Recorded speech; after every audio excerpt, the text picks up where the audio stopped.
आपण पाहत आहात Jath Marathi news. Photo session पुरती वृक्ष लागवड आणि दुसरीकडे झाडांसाठी जीवाची धडपड। जतच्या शासकीय क्रीडांगणाला रवींद्र पोद्दार यांच्यामुळे मिळाले हिरवेगार रूप। जत शहरातील शासकीय क्रीडांगण परिसरात कडक उन्हाळ्याच्या झळांमुळे वाळून जाण्याच्या मार्गावर असलेल्या झाडांना अक्षरशः जीवदान देण्याचे प्रेरणादायी काम सामाजिक बांधिलकी जपत रवींद्र पोद्दार हे निस्वार्थीपणे करत आहेत। कोणतीही प्रसिद्धी अपेक्षा किंवा शासकीय मदतीची वाट न पाहता स्वतःच्या खर्चाने पाणी आणून तब्बल 200हून अधिक झाडे त्यांनी जीवापाड जपली आहेत। आज या झाडांनी हिरवेगार रूप धारण केले असून त्यांची सावली आणि ताजेपणामुळे सकाळ संध्याकाळ येथे महिला, युवक, ज्येष्ठ नागरिक व लहान मुलांची मोठी गर्दी होत आहे। एकेकाळी ओसाड आणि रखरखीत वाटणारा परिसर आता नागरिकांसाठी दिलासा देणारा हरित पट्टा बनला आहे। एका बाजूला केवळ फोटो सेशन आणि प्रसिद्धीसाठी वृक्ष लागवडीचे फार्स करणारी शासकीय यंत्रणा दिसून येते, तर दुसऱ्या बाजूला कोणतीही अपेक्षा न ठेवता रवींद्र पोद्दार यांनी झाडे केवळ लावली नाहीत तर ती जगवून दाखवली आहेत। त्यामुळे नागरिकातून त्यांच्या कार्याचे कौतुक होत आहे। विशेष म्हणजे कोट्यावधी रुपये खर्च करून उभारण्यात आलेल्या या शासकीय क्रीडांगणात आजही मूलभूत सुविधांचा अभाव आहे। येथे पिण्याच्या पाण्याची ठोस व्यवस्था नाही, स्वच्छतागृहांची सुविधा अपुरी आहे, तसेच झाडांच्या संगोपनासाठी कायमस्वरूपी पाणी पुरवठ्याची कोणतीही यंत्रणा उपलब्ध नाही।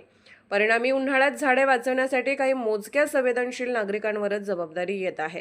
रवींद्र पोद्दार यांच्या या कार्यामुळे आता नागरिकांकडून एकच मागणी पुढे येत आहे, झाडे जगवायची असतील तर प्रशासनाने किमान पाण्याची कायमस्वरूपी व्यवस्था करावी। पर्यावरण संवर्धनाचे खरे उदाहरण काय असते हे रवींद्र पोद्दार यांनी कृतीतून दाखवून दिले असून त्यांच्या या कार्यामुळे जत शहरात सामाजिक जबाबदारीचा नवा आदर्श निर्माण झाला आहे। मी Ravindra Muralidhar Poddar GST, income tax, ITFचं वगैरे कामं करतो।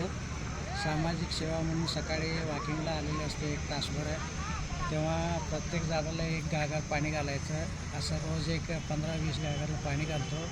तिथं सकाळी खेळायला पोरं येतात, अकॅडमीचे पोरं येतात, त्यांना पाण्याची सोय व्हावं म्हणून मी स्वइच्छेने कामं करतो। मला कोणत्याही प्रकारच्या शासनाचा पगार वगैरे काही नाही आहे।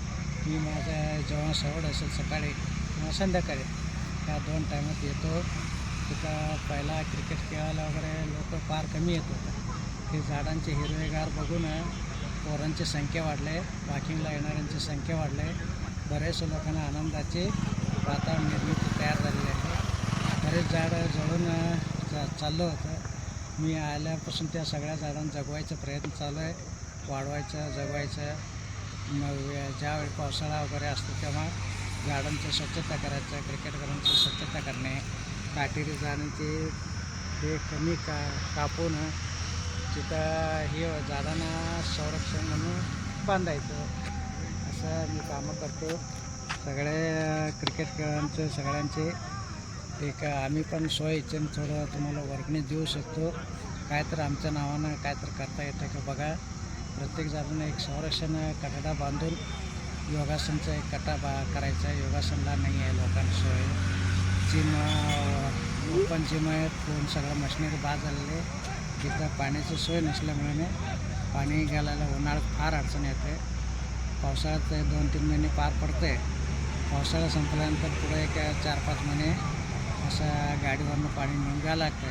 ड्रीप वगैरे असते, बरेचसे चोर लोक येते, तर ड्रीप कापते, पाणी पुरवठा होत नाही सगळ्या झाडांना। ते कायमस्वरूपी एखादा पाण्याची सोय करावा। आमदार सकाळी 7 वाजता आमदार साहेबांनी आलं होतं ते ग्राउंडवर, मग क्रिकेट खेळाडूंना भेटले, मग ते जिम करणाऱ्या विद्यार्थ्यांना भेटून, अकॅडमी विद्यार्थी, क्रिकेट प्लेयर या सगळ्यांना भेटून त्यांनी विचारलं का ह्याच्याबद्दल काय काय व्यवस्था केली। त्या अकॅडमीच्या विद्यार्थ्यांनी सांगितलं आम्ही काय करत पण साहेब, ते रवींद्र पोद्दार म्हणून येते, सकाळी 1 तासभर सगळ्या झाडांना पाणीवर घालत असते, मग तासभर वॉकिंग वगैरे झाल्यावर आपल्या गाडीवर घरी जाते। जत मराठी न्यूज चॅनलला लाईक करा, शेअर करा आणि सबस्क्राईब करा।